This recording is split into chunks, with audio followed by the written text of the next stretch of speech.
नमस्कार। वातावरण, वन्यजन्तु, जलवायु र मानव समुदाय बीचको सम्बन्धको कुरा गर्ने देश संचारको पडकास्ट श्रृङ्खला पराग प्रकृतिमा स्वागत छ। यो दोस्रो अङ्क हो। यो अङ्कमा हामी साँगुरिँदै गएका नदीहरूको चर्चा गर्दैछौँ। नदी पानी बग्ने मार्ग मात्रै होइन, योसँग सभ्यता र आसपासको संस्कृति जोडिएको हुन्छ। सुरुमा सहरी क्षेत्रका नदीको कुरा गरौँ। नदीका दुवै किनारका अधिकांश क्षेत्रमा पक्की सडक छन्, पार्क बनाइएका छन् वा बन्ने क्रममा छन्। नदी बग्नका लागि सीमित भाग छोडिएको छ र दुवै छेउमा पर्खाल लगाइएको छ। मुख्य सहर काठमाडौँ उपत्यका मात्रै नभएर देशभरका अधिकांश सहर हुँदै बग्ने नदी आसपासको अवस्था यस्तै छ। बस्ती बढ्दै जाँदा नदीहरू खुम्चिँदै साँघुरिँदै गएका छन्। बढ्दो सहरीकरण र जनघनत्वले नदीको बहाव क्षेत्र झन्झन सानो भएको छ। त्यसमाथि सौन्दर्यकरण, व्यवस्थापन र नदी करिडोरका नाममा भइरहेका निर्माणहरूले नदी खोलाको प्राकृतिक बहाव सिद्धान्तलाई बेवास्ता गरेकोमा स्वाभाविक चासो बढेको छ। सौन्दर्यकरणको नाममा भइरहेका कामहरू प्राकृतिक नियमसँगै इन्जिनियरिङ सिद्धान्त विपरीत छ। इन्जिनियरिङ समुदायले पनि त्यसै गरी काम गरेको छ। जलस्रोत इन्जिनियर सरोज कार्कीले भने, मानवलाई चाहिने जति ठाउँ लिएर बाँकी बचेको ठाउँ मात्रै खोलालाई दिने देखिएको छ। हाम्रा योजनाहरू नदीलाई नदीकै रूपमा रहन दिने पक्षमा छैनन्। यिनीहरू नदीको प्राकृतिक नियम विपरीत छन्। नदी खोलाको बहाव क्षेत्रका दुई किनार प्राकृतिक रूपमा केही भिरालो हुने गर्छन्, तर काठमाडौँ उपत्यकाका नदी संरचनामा हाल भइरहेका सौन्दर्यकरण वा करिडोर व्यवस्थापनको क्रममा बहाव क्षेत्र सीमित गरेर सिधा अर्थात् ठाडो पर्खाल लगाइएको छ। भौगर्भिक प्रकोपविज्ञ श्रीकमल द्विवेदीले नदीको सम्पत्ति हडप्ने क्रम विभिन्न बहानामा जारी रहेको बताए। उनले भने, बगर भनेको नदीको सम्पत्ति हो। मान्छेले आफ्नो आवश्यकता पूर्तिका लागि नदीको सम्पत्ति हडेपिरहेका छन्। कहिले बस्ती विकास, कहिले सौन्दर्यकरण, बाटोघाटो र पार्कका नाममा नदीको किनार वा बगर क्षेत्र सखाप पारिएको छ। अहिले काठमाडौँ उपत्यकाका प्रमुख नदीहरूमा बगर बाँकी हुने त परको कुरा भयो, बहाव क्षेत्र नै साँघुरो बनाएका छन्। नदीहरू कुलो जस्तो देखिन थाले। नदी किनार सौन्दर्यकरण अर्थात् दुई किनारमा पर्खाल। अब यसबारे चर्चा गरौँ। काठमाडौँ उपत्यकाको प्रमुख नदी सभ्यताका रूपमा रहेको बागमती नदी किनारमा करिडोर विकासको क्रममा बाटो तथा पार्कहरू निर्माण गरिएका छन्। केही क्षेत्रमा निर्माणको काम जारी छ। अधिकार सम्पन्न बागमती सभ्यता एकीकृत विकास समितिको मातहतमा करिडोर विकास तथा सौन्दर्यकरणको काम भइरहेको छ। सौन्दर्यकरण र नदी करिडोर विकासका क्रममा हरियाली पार्क, बाटो र नदी किनारमा पर्खाल तथा घाटहरू बनाइएका छन्। अधिकार सम्पन्न बागमती सभ्यता एकीकृत विकास समितिले करिडोर विकास तथा सौन्दर्यकरणको काम नदीको बहाव क्षेत्रलाई सीमित गर्ने नभई व्यवस्थित गर्ने उद्देश्य अनुरूप भइरहेको बताउँछ। नदीको किनारमा कायम रहेको नापी नक्साको छेउबाट बाहिर कति छोडेर संरचना बनाउने भन्नेबारे 2065 सालको मङ्सिर 1 गते मन्त्री परिषदको बैठकबाट बागमती र यसका सहायक नदीको मापदण्ड तोकिएको थियो। अहिले भइरहेका कामहरू सोही मापदण्डलाई आधार मानेर भइरहेका हुन्। समितिका प्रवक्ता कमल अर्यालले भने, प्राकृतिक रूपमा नदीको बहाव क्षेत्र माथिबाट जति तल गयो त्यति बढ्दै जान्छ। प्रवक्ता अर्यालका अनुसार नदीको प्राकृतिक सिद्धान्तलाई नै आधार मानेर तोकिएको मापदण्ड अनुसार अहिले बागमती नदीको बहाव क्षेत्र कायम गरिएको छ। यसअनुसार सुन्दरी जलबाट गोकर्णसम्म 20 मिटर, गोकर्णबाट जोरपाटीसम्म 35 मिटर, जोरपाटीबाट गुहेश्वरी पुलसम्म 40 मिटर र क्रमशः बढ्दै जाँदा चोभारबाट 80 मिटर बहाव क्षेत्र कायम गरिएको उनले जानकारी दिए। तर जल उत्पन्न प्रकोप विभागले गरेको अध्ययन अनुसार उपत्यकामा बग्ने नदीहरू मनोहरा, बागमती, धोबीखोला, विष्णुमती, गोदावरी, हनुमन्ते र बल्खु खोलामा 50 वर्षमा आउन सक्ने बाढी सहज रूपमा बग्नका लागि क्रमशः 42 देखि 130 मिटर, 51 देखि 205 मिटर, 31 मिटर, 28 देखि 83 मिटर, 13देखि 51 मिटर, 78 मिटर र 50 मिटर करिब खुल्ला बहाव क्षेत्र चाहिन्छ। समितिले एसियाली विकास बैंक एडिबीको आर्थिक सहयोगमा बागमती नदी किनारको गोकर्णबाट गुहेश्वरी फाँटसम्म 6.1 किलोमिटर, तिलगङ्गा पुलबाट तल 900 मिटर एकतर्फी गरी कुल 7 किलोमिटर, दुवै किनार गरेर कुल 14 किलोमिटरको एक प्याकेजमा सौन्दर्यकरण तथा करिडोरको काम भइरहेको जनाएको छ। यसको 75% जति काम सकिएको छ। दोस्रो प्याकेजमा ललितपुरतर्फ युएन पार्कबाट बल्खु पुलसम्म तथा काठमाडौँतर्फ थापाथलीबाट विष्णुमतीको दोभानसम्म कुल 6 किलोमिटरमा काम भइरहेको छ। सौन्दर्यकरण र करिडोर विकासका लागि एडिबीसँग समितिले सन् 2014को मार्चमा 3 करोड 60 लाख अमेरिकी डलर र सन् 2019को डिसेम्बरमा 7 करोड 88 लाख अमेरिकी डलर बराबरको सहयोग सम्झौता गरेको थियो। सोही सम्झौताबाट प्राप्त रकम अहिले सौन्दर्यकरण र करिडोर व्यवस्थापनमा खर्च भइरहेको हो। प्रवक्ता अर्यालले भने यसमा पुराना घाटहरूको व्यवस्थापन गरिएको छ। छेउमा रेलिङ, 2 मिटरको फुटपाथ, 2 मिटर साइकल लेन, त्यसपछि 5देखि 7 मिटर ग्रिनरी वा सौन्दर्यकरणको काम भइरहेको छ। यसैगरी 2066को माघमा समितिले गरेको निर्णय अनुसार विभिन्न धार्मिक, निजी तथा स्थानीय संस्थाले 24वटा पार्क बनाएको उनले जानकारी दिए। 10वटा पार्क निर्माण भइरहेको र अझै 20-22वटा पार्कका लागि माग आएको प्रवक्ता अर्यालले बताए। यसरी संस्थाहरूले बनाएका पार्कको व्यवस्थापनको जिम्मा उनीहरूले नै लिनुपर्ने उनले बताए। हालसम्म सौन्दर्यकरणको जिम्मा मात्रै दिइएको भए पनि समितिको चल अचल सम्पत्ति व्यवस्थापन सम्बन्धी कार्यविधि नै बनाएर लिजमा दिने वा के गर्ने भन्नेबारे निर्णय गर्ने काम भइरहेको प्रवक्ता अर्यालले जानकारी दिए। सो कार्यविधि तयारीको चरणमा छ। समितिले बागमती करिडोर विकास तथा सौन्दर्यकरणका लागि भइरहेका कामहरू नदी संस्कृतिको प्राकृतिक सिद्धान्त, विगतको वर्षाको विश्लेषण र सम्भावित जोखिमलाई मध्यनजर गरेर गरिएको बताएको छ। तर नदीका 2 किनारका घाट बाहेकका क्षेत्रमा लगाइएका सिधा वा ठाडा पर्खाल तथा बगर क्षेत्रमा निर्माण गरिएका संरचना र पार्कहरू भने त्यस अनुरूप देखिँदैनन्।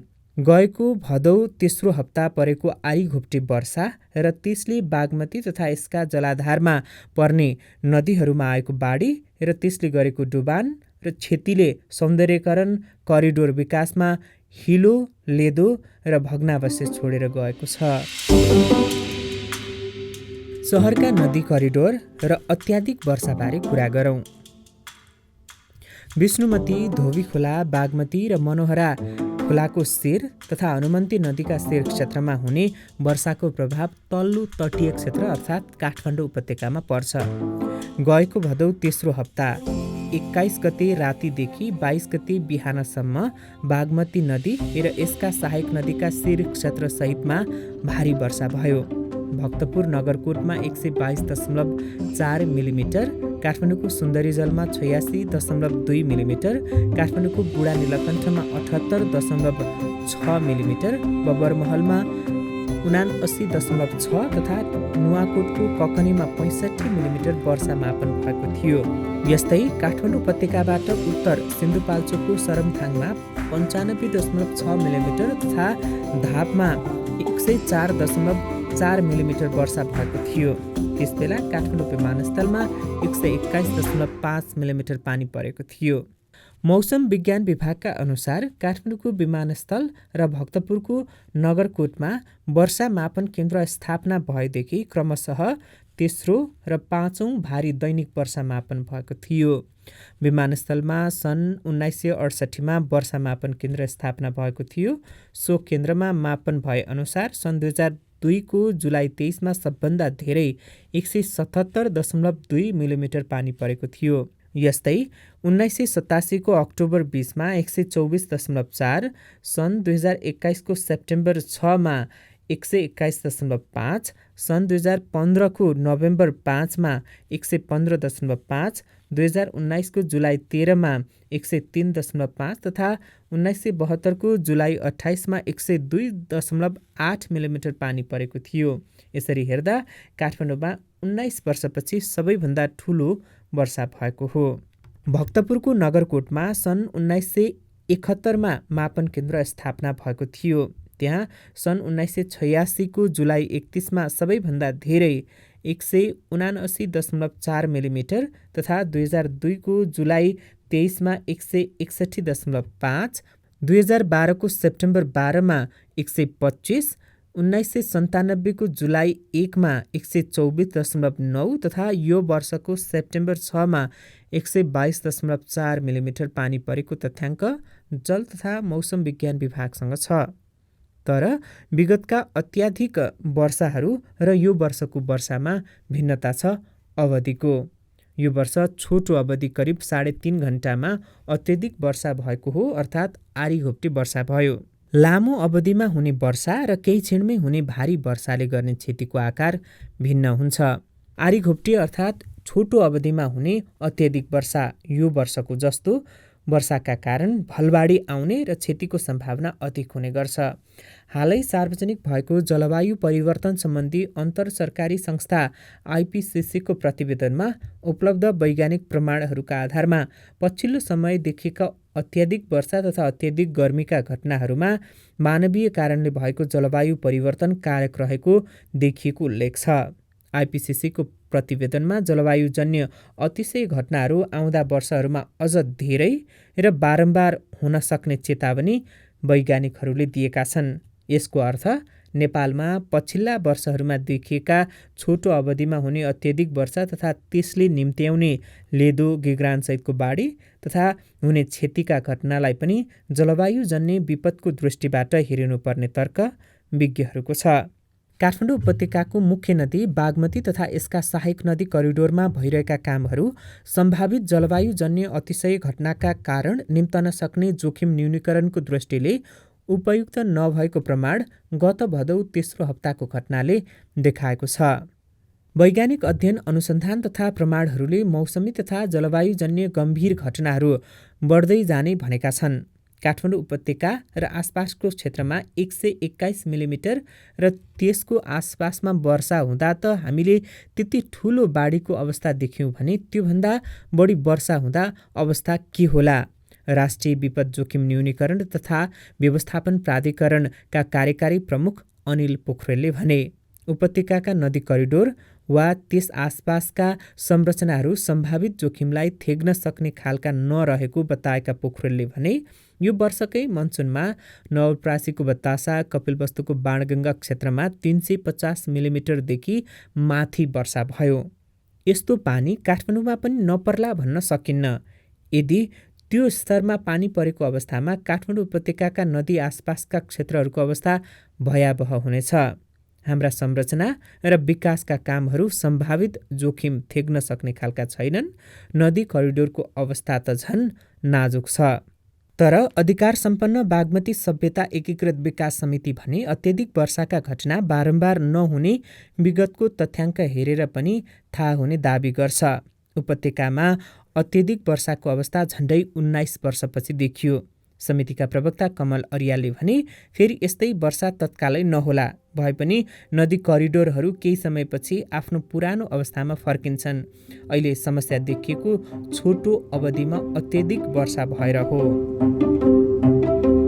वर्षा मात्रै समस्याको कारण हो त? अब यसबारे चर्चा गरौँ। विगतको अनुभव जस्तो रहे पनि अहिले अवस्था फेरिएको र उपलब्ध प्रमाणहरू तथा घटनाक्रमहरूले जलवायुजन्य अतिशय घटनाहरूको सङ्ख्या र आकार बढ्दै जाने देखिएको विश्वभरमा उपलब्ध अध्ययन तथा प्रमाणहरूको विश्लेषणात्मक संक्षिप्त स्वरूप आइपिसिसीको प्रतिवेदनमा उल्लेख छ। हाल प्रदेश नम्बर 1 को भौतिक पूर्वाधार विकास मन्त्रालय अन्तर्गतको सिँचाइ तथा जल उत्पन्न प्रकोप व्यवस्थापन शाखामा कार्यरत जलस्रोत इन्जिनियर सरोज कार्कीले काठमाडौँ सहितका सहरी क्षेत्रमा पछिल्ला वर्षहरूमा देखिएका डुबान तथा बाढीका समस्यामा वर्षा मात्रै कारक नरहेको बताउँछन्।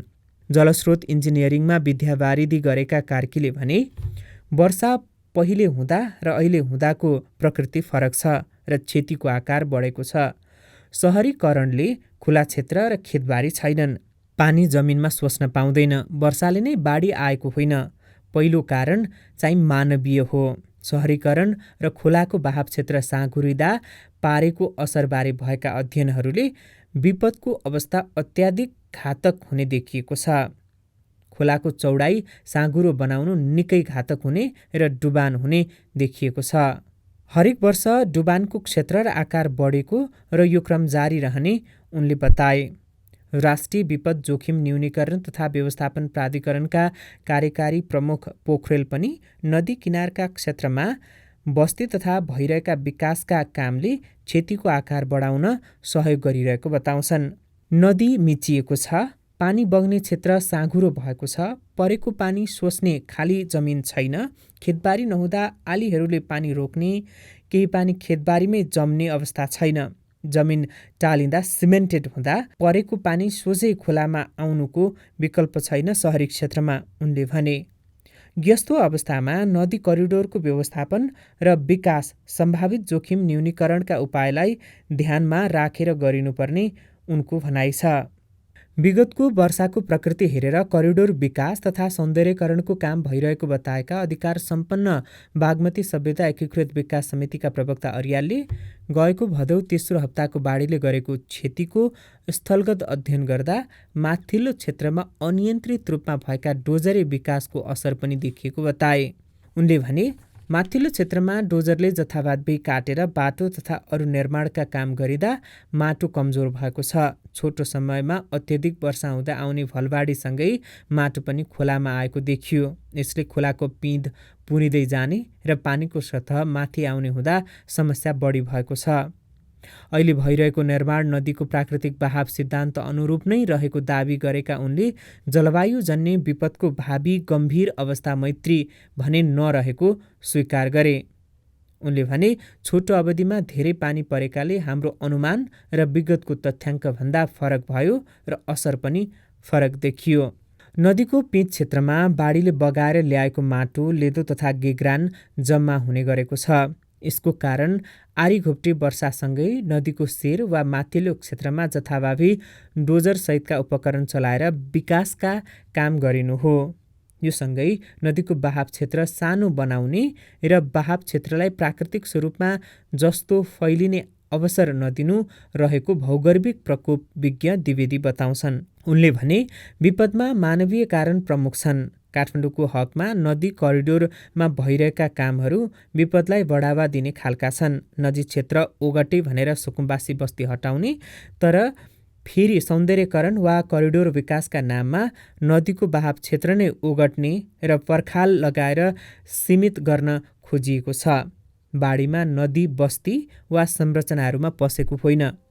नदीको सम्पत्ति बगर र कतिपय अवस्थामा बहाव क्षेत्रमा हामीले हडपेका कारण उसले आफ्नो सम्पत्ति फिर्ता मागेको मात्रै हो। के गर्न सकिन्छ वा गर्नुपर्छ त? अहिलेसम्म भएका खराब प्रयासलाई तत्काल रोकेर नदी करिडोर मात्रै नभएर अरू क्षेत्रमा हुने विकासका कामलाई वातावरण र जलवायु मैत्री बनाइनुको विकल्प छैन। बागमती र यस आसपासको सभ्यता तथा संस्कृतिका जानकार गोविन्द टन्डनका अनुसार नदी सभ्यतामा बागमती र यसका सहायक नदीहरूको भूमिका ठूलो रहेको छ। भगवान पशुपतिनाथको मुखबाट निस्किएको मानिने बागमती अहिले गम्भीर अवस्थामा आएको छ। करिडोर भनेर नयाँ योजना आयो, सडक बन्न थाले, त्यसले झनै दबाव बनायो, फोहोर थपियो, बहाव क्षेत्र खुम्चियो। उनले भने हामी सानो हुँदा नदी क्षेत्रमा धेरै चरा देखिन्थे। नदी हुँदा खेतीपाती हुन्थ्यो, चारोका लागि चरा आउँथे। अहिले घरले भरिए, पानी खेतीपातीमा चाहिएन, सिधै ढल हुँदै नदीमा जान्छ। अझै पनि नदीको सम्पत्ति विभिन्न बहानामा सरकारी निजी क्षेत्रले हडप्न नछोड्नु दुःखद रहेको उनले बताए। उनले भने नदीको बहाव क्षेत्र नै अतिक्रमणमा परेको छ। तत्काल यो रोकिनुपर्छ। हिजो नदी चल्न सक्ने अवस्था थियो, कहिले दायाँ कहिले बायाँ जान्थ्यो। अहिले त करिडोर भनेर दुवैतर्फ थुनेपछि समस्यामा छ बागमती। नदीको चौडाइ अतिक्रमण गर्नुभन्दा राम्रोसँग बहन दिनुपर्छ।